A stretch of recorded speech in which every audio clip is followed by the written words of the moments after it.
Elsa was a little surprised. She hadn't expected Harold to actually have some real connections in Orris Hill. Compared to Charlie, he seemed so much more capable.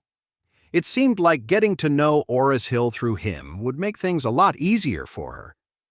The man in black respectfully led everyone to the door of the diamond box. Then he took out a clipboard, handed it directly to Charlie, and said softly, "Sir, could you please sign for the room?" This diamond box was reserved specifically for Charlie, and he needed to sign to confirm it. Charlie smiled and took the pen and paper. He was just about to write his name when Harold's voice cut in. "Hey, what the hell? Put the pen down!" Harold stormed over, snatched the pen and paper from Charlie's hand, scribbled his own name down, and yelled at Charlie, "Are you kidding me? Who do you think you are? I'm the one who booked this room. What gives you the right to sign for it?" The man in black was completely stunned. He looked at Charlie with a questioning expression, as if to ask, "Should I take care of this guy for you?" Charlie said calmly, "It's fine. If he wants to sign, let him." In front of Elsa, Charlie didn't want to make things too awkward. After all, she was his wife's best friend. Soon, everyone was seated inside the private room. Harold made sure Elsa sat at the head of the table, while Charlie sat alone in a corner. Only Elsa spoke to him from time to time. Before long, waiters began bringing out incredible dishes and wine. Every dish was made with the finest ingredients. The finest Maine lobster, and even 10-pound Maine lobsters were just supporting dishes here. Even the liquor was a rare, aged bourbon whiskey, and a single half-pound bottle could sell for more than $100,000. Elsa was no stranger to luxury, but even she was shocked by how extravagant this meal was. "Gerald, Harold, how much did this meal set you back?" Harold said triumphantly, "My budget for this was $300,000. Gerald said in surprise, "This is way more than $300,000. The bottles of wine alone cost more than that." Harold was secretly alarmed and suddenly felt like something wasn't right. Thinking back on how the man in the black suit had acted, could it be that Orville had given him some kind of special treatment? But that was impossible. He'd never even met the guy. Elsa's beautiful eyes sparkled. She glanced at Harold and said, "Harold, thank you." When Harold heard Elsa's words, he smiled and said, "It's nothing, really. This is how it should be." With that, Harold smirked and asked Charlie, "Charlie, I bet you've never eaten anything this good in your life, have you?" Charlie sneered. "What makes you so sure?" Harold said contemptuously, "You're eating my food and still talking trash." If you've ever had a meal like this before, I'll eat my own hat. Charlie just smiled, saying nothing. The life he'd lived as a child was so luxurious, most people couldn't even imagine it. In the Wade family, a meal like this would be considered food for the servants.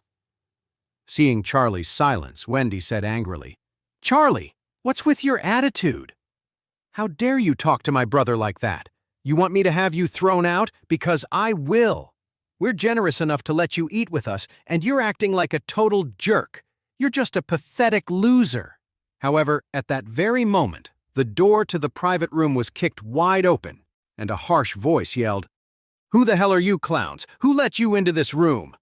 As soon as he finished speaking, a man in a suit and a thick gold chain stepped in. A nasty, centipede-like scar ran from the corner of his eye all the way down to his chin. This man held a bill in one hand and a wooden club in the other, his face fierce and menacing. A dozen beefy guys covered in tattoos lined up behind him, surrounding everyone. Everyone was stunned and panicked. What was going on? The leader was a man named Blake, Orville's right-hand man. He'd made his name fighting alongside Orville back in the day and was a well-known figure in Heir's Hill.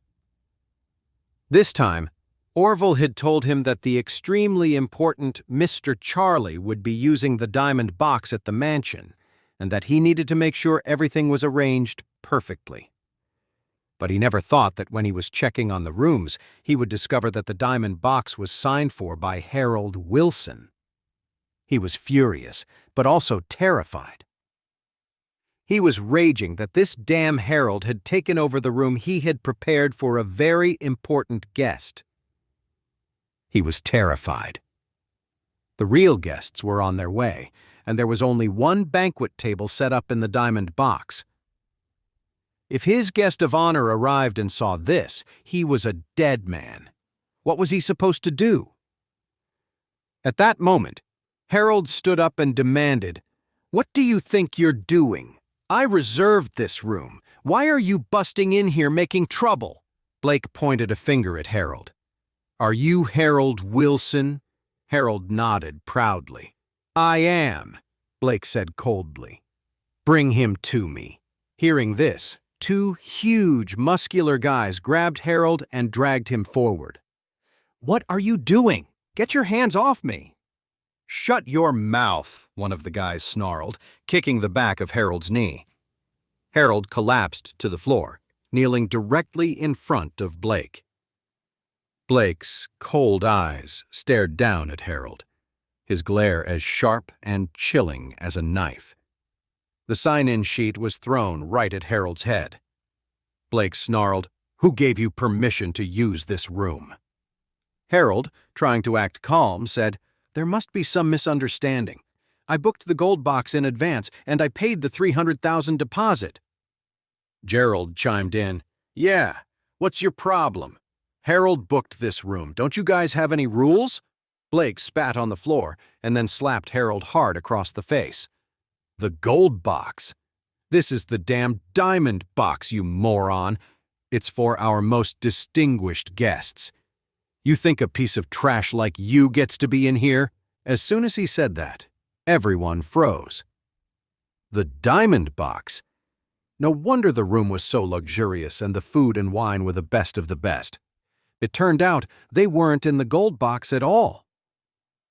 Gerald broke out in a cold sweat. The diamond box was for people so far above him he wasn't even qualified to set foot inside, let alone use it. Wendy quickly said, "Brother, you know Mr. Hudson, right? Hurry up and explain to them." Harold, terrified, shrieked, "Shut up! What are you talking about? Someone like me would never know Mr. Hudson." "But you just said," Wendy started. Elsa watched the siblings argue, finally realizing that everything Harold had said before was just bragging. She felt a wave of disappointment. Blake sneered, "You dare to drop Mr. Hudson's name? You guys have some nerve." He stood up and barked an order to his men. "Hold this man's hand down. I'm going to teach him a lesson." Harold was immediately pinned, unable to move. A second later, Blake grabbed a nearby stick and, without a moment's hesitation, swung it down hard. My hand is broken!" Harold screamed, sweat pouring down his face. A foul smell rose from his pants as he fainted from the pain and shame. Seeing this, Gerald and Wendy turned pale with fear. Harold, who had been so full of himself just a moment ago, had been taken down in an instant. How could they not be terrified? Elsa was scared too, shaking all over.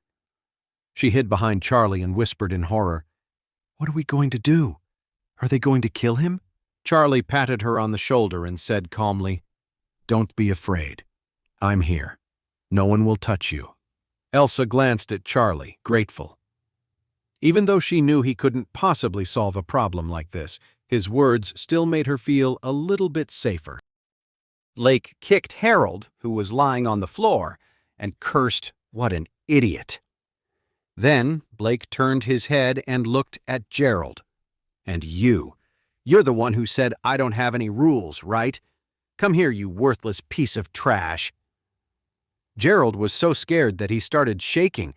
"Blake," he stammered, "I'm with the White family." The White family? Blake grinned. Who cares about the White family? Blake spat dismissively, kicked Gerald to the ground, and said coldly, Mr. Hudson himself just taught some idiot from the White family a lesson yesterday, and you have the nerve to use their name in his place? What? Gerald was suddenly terrified.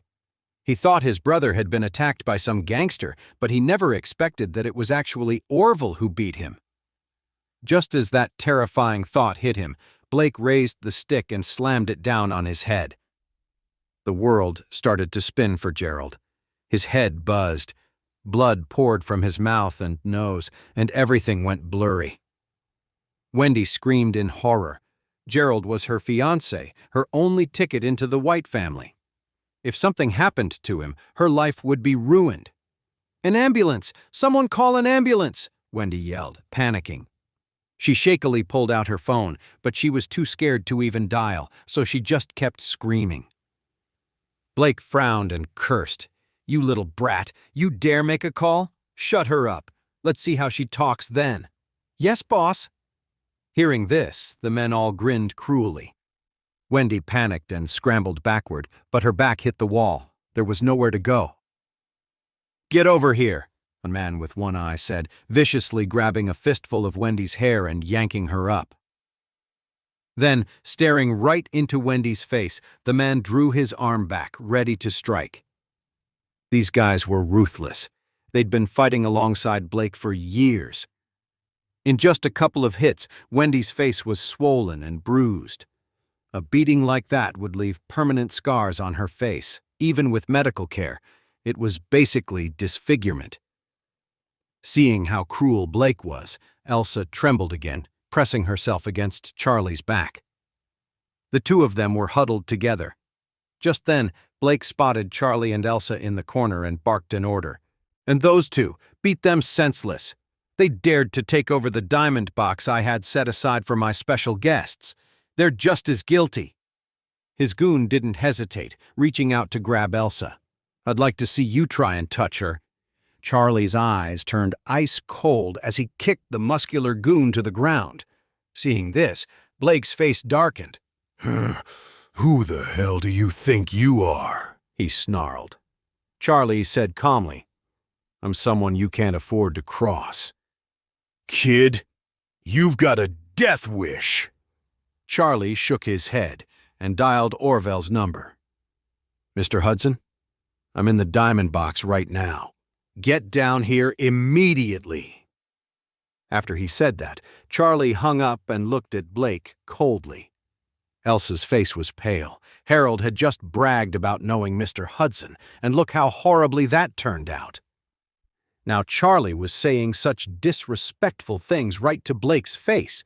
He was going to get himself killed. Wendy, her face beaten and swollen, heard what Charlie said and looked at him in horror.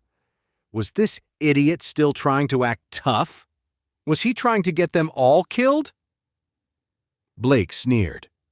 You dare disrespect Mr. Hudson in front of me? You must have a death wish, or you're just plain stupid. As soon as he finished speaking, Blake waved his hand to his men and said viciously, Take him out for me. Suddenly, a voice boomed from outside the room. Damn it, Blake! Are you trying to get yourself killed? You dare to touch Mr. Charlie? I'll chop you up and feed you to the dogs. You better believe it. Blake froze, looking like he'd been struck by lightning.